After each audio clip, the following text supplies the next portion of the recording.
Bien, señores, tenemos el placer de tener al doctor Domingo Rojas Pereira. Domingo Rojas Pereira es abogado y dirigente del PRM.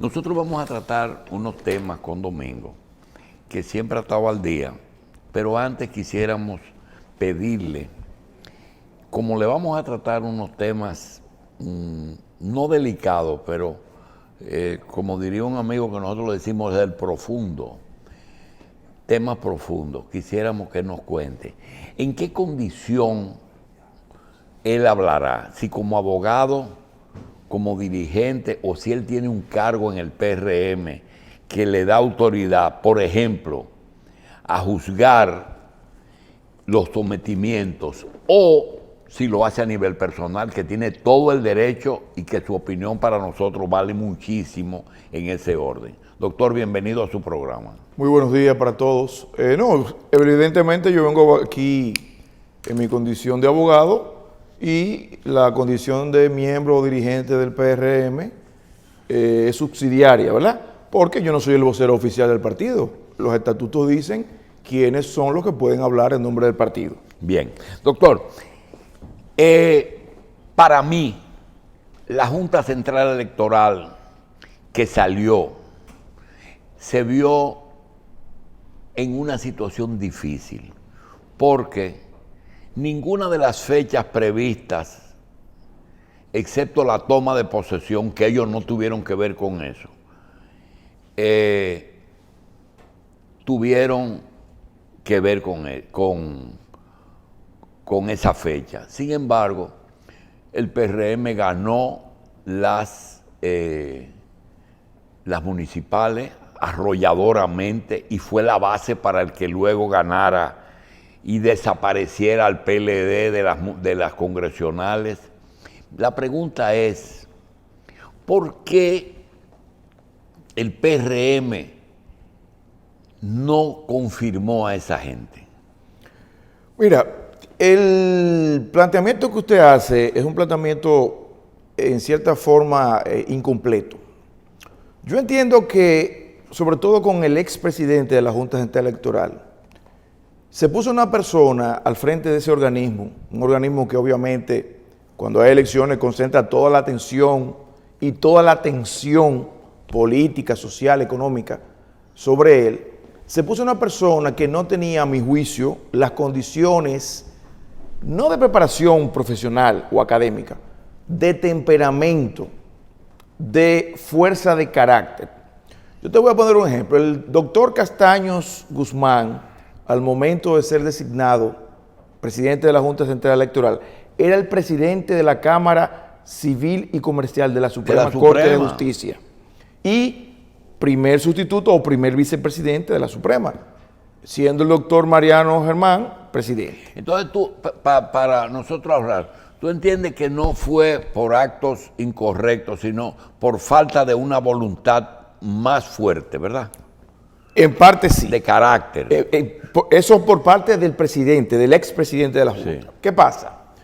Que este señor, cuando el nuevo presidente el actual presidente de la Junta Central Electoral llega al cargo, dice que encuentra 18,000 expedientes pendientes de fallo en la Suprema. ¿Tú sabes cuántos expedientes de esos 18,000 eran de la Cámara que presidía Castaños Guzmán? 12,000 expedientes. El señor nunca en su vida le interesó cumplir con la función de un juez, que es fallar expedientes. Entendimos perfectamente. Y para eso te pongo un ejemplo, para que tú veas hasta dónde llega esa actitud y esa falta de carácter y esa pusilanimidad. La Cámara Civil y Comercial de la Suprema tenía 57 abogados ayudantes. ¿Tú sabes cuántos tenían las otras dos? La penal y la de tierra. 15 cada una. O sea, él fue premiado con más ayudantes, con un cargo de mayor jerarquía, cuando el que él desempeñaba, si lo evaluaban, a él no lo confirmaban como juez de la Suprema. Doctor, ¿cuál es el desafío que tiene esta Junta? ¿Llevar a Leonel al poder? No. El desafío que tiene esta Junta, encabezada por el doctor Liranzo, es desmantelar esa estructura mafiosa que ha operado en esta institución desde hace más de 25 años. La que dejó Rosario ahí, ¿verdad? No, desde antes de Rosario, eso viene desde antes. Tanto en la Dirección General de Elecciones como en la Dirección General de Informática. La Junta Central Electoral, si tomamos los últimos 30 años, son muy pocos los procesos electorales. Yo creo que solamente el doctor Estrella Sadalá salió, si tú te tomas cada uno de los expresidentes de la Junta, solamente el doctor Estrella Sadalá salió con la honra que llegó a ese cargo. El doctor Domingo Porfirio Rojas Nina fue fiscal de la capital, pero no fue miembro de la Junta Central Electoral. No, él fue fiscal de San Cristóbal. Ah, de San Cristóbal. Sí, en el gobierno de Juan Bosch. Pero no de la Junta. Pero no, nunca fue miembro de la Bien, Junta. seguimos. No. Está claro. Sometimiento a la justicia hecho por usted a 4 exmiembros y 8 exfuncionarios de la Junta. ¿Usted lo sometió? Sí. Nosotros hace 2 semanas hicimos una denuncia, no una querella, una denuncia ante la Procuraduría General de la República, específicamente ante el PETCA. Eso fue la figura de Vincho, denuncia querella. No, al contrario.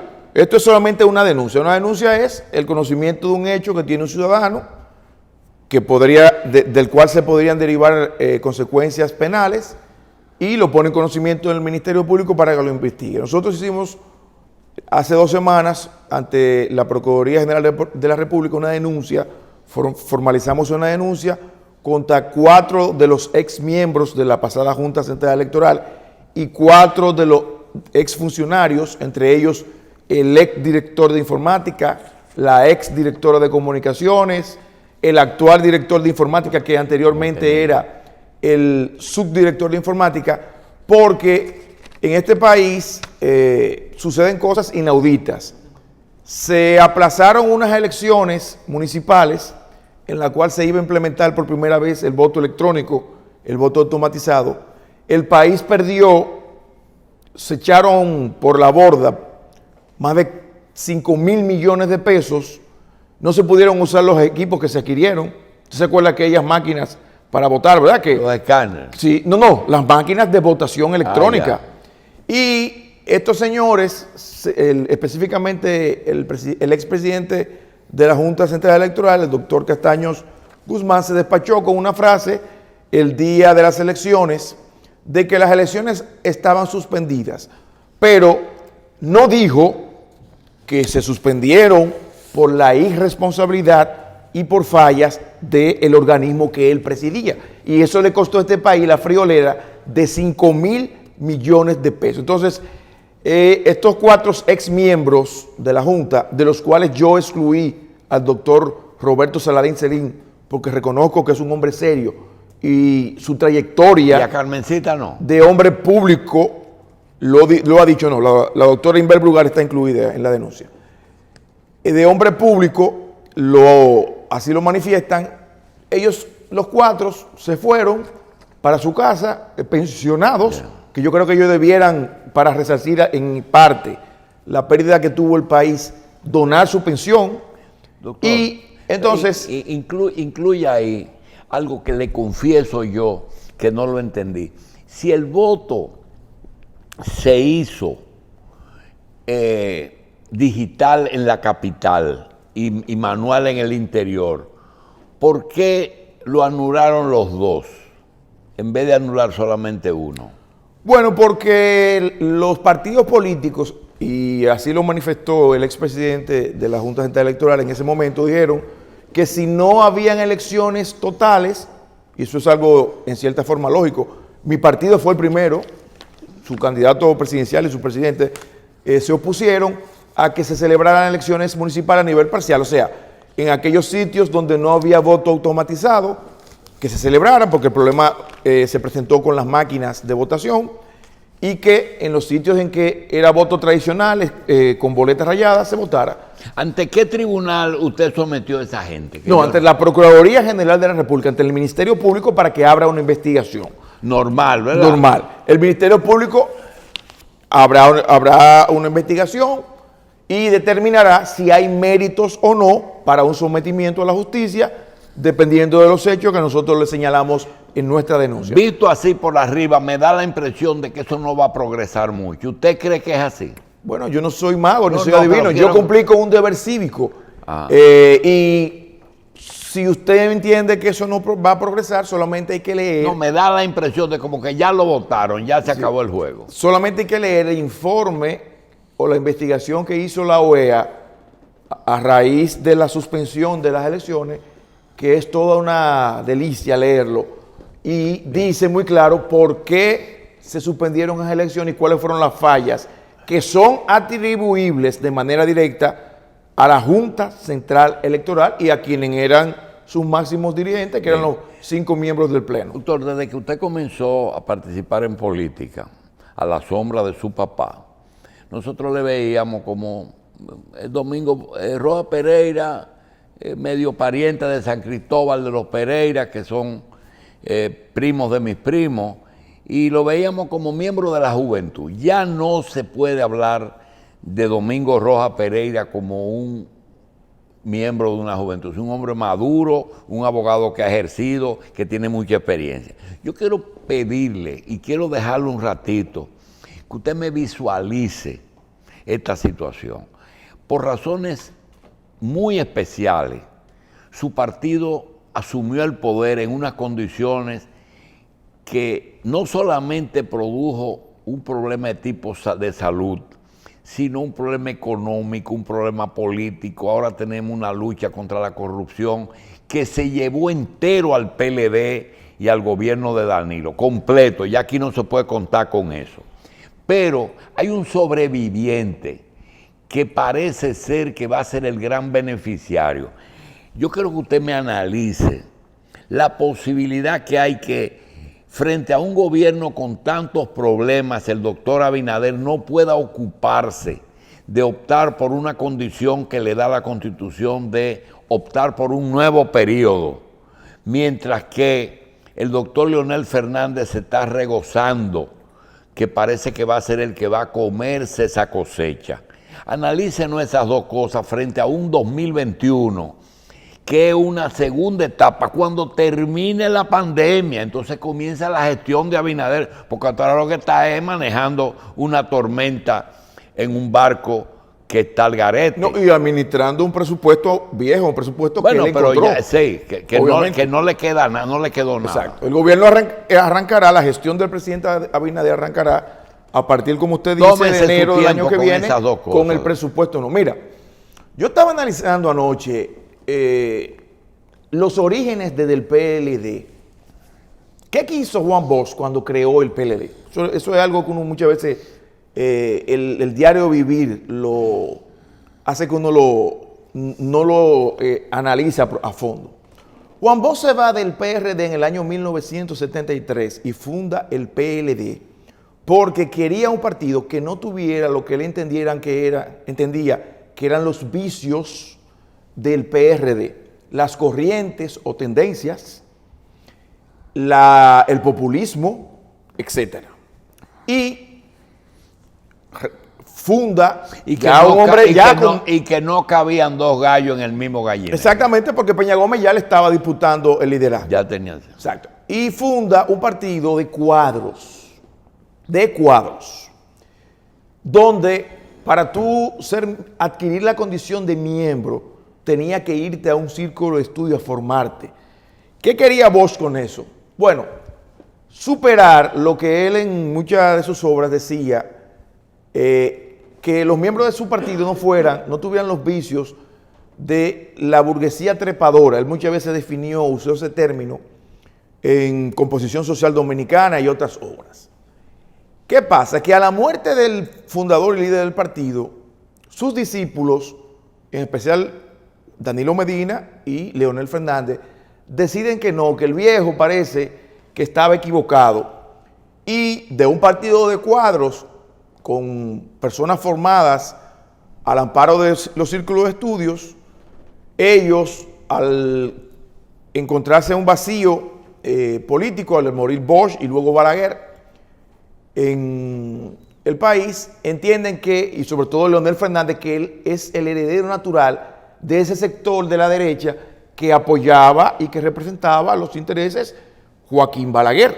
Pero ¿qué pasa? Que el Partido Reformista no era el PLD.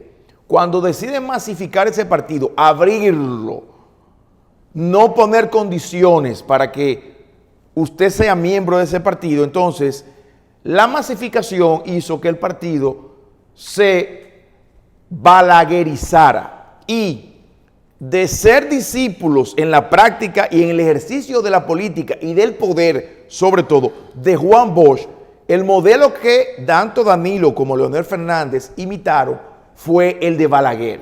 Y ahí estuvo el fracaso, a mi juicio, a mi humilde entender, de ese partido. En vez de practicar... Fracaso y gobernado en 20 años. Bueno, fracaso en el sentido de que tú no haces nada con gobernar 20, 50 años y salir desacreditado, salir con la sábana por un canto y salir con todos o la mayoría de tus funcionarios cuestionados por actos de corrupción. El PRI tuvo en México 76 años consecutivos en el poder, pero al menos tenía algo que era una frase que dice: voto universal, no reelección. Cada vez que el PRI se reelegía en el poder, durante esos 76 años corridos, era un candidato diferente, que lo escogía el presidente saliente, pero era otra persona. Tanto Leonel Fernández como Danilo Medina quisieron imitar y poner en práctica, y así lo hicieron desde el poder, el balaguerismo y no el bochismo, y por eso ese partido terminó o ha terminado como terminó. Incluso ocurrió algo que yo jamás pensé que iba a ocurrir, porque Bosch también dentro de las condiciones que le impregnó a los militantes de ese nuevo partido que fundó fue el espíritu de cuerpo, que el PRD no lo tenía. ¿El espíritu? El espíritu de cuerpo. O sea, lo que importa es el instrumento, no una tendencia, no un líder, no un dirigente. Todos. Que el PRD no lo tenía, por las mismas asuntos de las tendencias.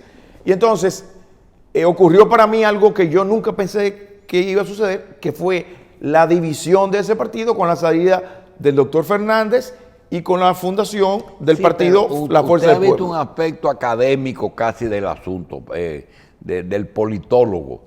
Yo lo veo desde el punto de vista de los bleachers y veo lo siguiente: un partido que basó toda su existencia del 73 hasta el mismo 96 en darle paupao a todo el mundo, hoy estar sentado en un banquillo en muy malas condiciones, para mí eso es extraordinario. Claro, y es lamentable porque Bosch quiso hacer un partido diferente al Partido Reformista y al PRD. Pero ese fue el partido que Bosch quiso hacer. No, Bosch hizo el partido. Lo que pasa es que a la desaparición de Bosch, los discípulos se torcieron. Y tú el que se torció fue Danilo, o si su alianza con Leonel lo hace aminorar la culpa. A usted. No entiendo lo que me dice.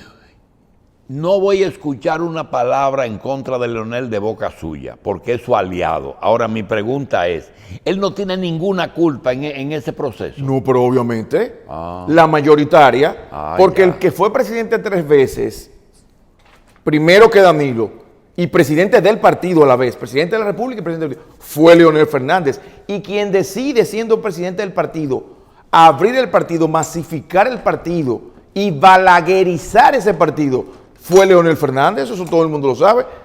Yo sería un irresponsable si vengo a decir aquí otra cosa. Ahora bien, que en el curso y en la dialéctica de la vida política, sobre todo intrapartidaria, al Danilo ser presidente de la República, le haya disputado el liderazgo a Leonel, y Leonel se haya visto en la encrucijada de tener que irse de su partido y formar tienda aparte, ya eso es otra cosa.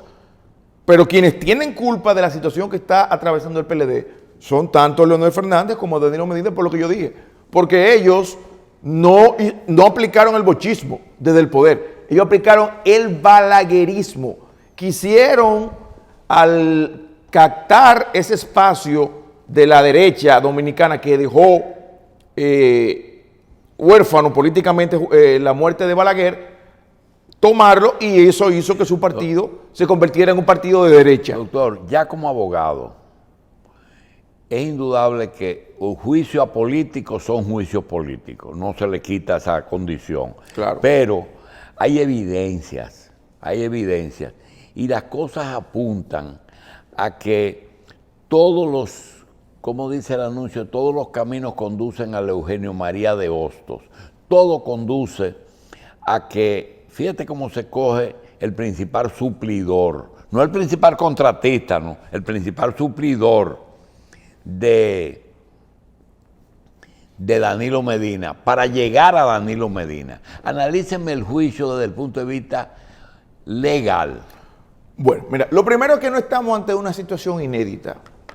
En este país, todo aquel que tiene más de 50 años recuerda que aquí hubo varios juicios donde se condenó en primera instancia a un expresidente de la República, a un exministro en esa época, secretario de Estado de las Fuerzas Armadas, y a varios suplidores, porque Leonel Almonte, ¿qué era?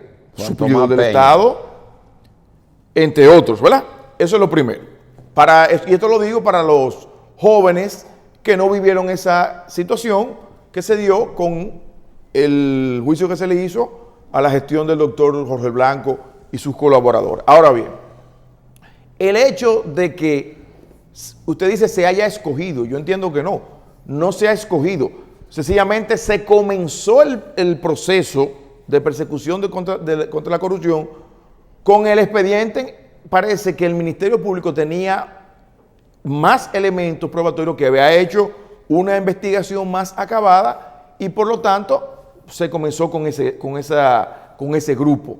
Pero recuérdense que por declaraciones de la misma Procuradora General de la República y de otros representantes del Ministerio Público, el Ministerio Público está investigando cientos de casos de la pasada gestión. Unos tendrán méritos y habrán sometimiento a la justicia, tal vez otros no habrán méritos y serán archivados. A mi juicio, este es un proceso que está comenzando, que tiende a desentar la vida nacional, y eso es algo que el presidente Abinader prometió en su campaña y prometió como candidato, de que escogería un Ministerio Público independiente. Incluso ayer vi que hacía otro planteamiento de modificar la Constitución para que el órgano que escoja al Procurador General de la República sea un órgano apartidista, no dependa de un decreto del presidente de la República. Y vamos a ver en el discurrir de los próximos días y meses en qué va a quedar ese proceso. Si hay méritos para condenar a esas personas, pues serán condenadas; si no, serán descargadas, tan sencillo como eso. Pero no estamos ante un hecho inédito, ¿eh? Aquí se juzgó a un expresidente de la República, se le condenó a 20 años, incluso recuérdese que los casos por los cuales se juzgaron a esa persona fueron casos similares, de unas piñas que se le habían suplido, se le habían vendido a las Fuerzas Armadas, unos vehículos también que se le habían vendido al Estado, etcétera, etcétera, etcétera. El país sencillamente tiene que ver cuál va a ser la conducta tanto de los representantes del Ministerio Público, que para mí hasta el momento ha sido ejemplar, excelente, y cuál va a ser el desempeño del Poder Judicial.